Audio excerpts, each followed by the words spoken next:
Hotma Sitompul berencana melaporkan Desire Tarigan. Laporan Hotma Sitompul itu dilakukan atas dugaan tindak pencurian yang dilakukan Desire Tarigan. Rencananya, Hotma Sitompul akan melaporkan istrinya ke Polda Metro Jaya.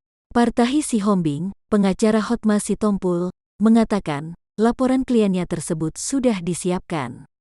Kami akan melaporkan tindak pencurian di dalam keluarga, kata Partahi Sihombing saat dihubungi wartawan, Senin tanggal 3 Mei tahun 2021.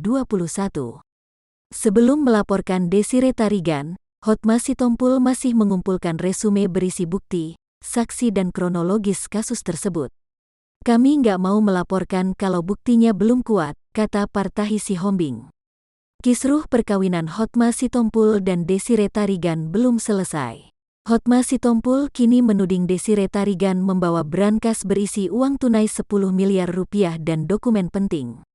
Isi brankas yang dibawa pergi Ibu Desire adalah dokumen dan uang hampir 10 miliar rupiah, kata Muara Karta, pengacara Hotma Sitompul, Selasa tanggal 27 April tahun 2021.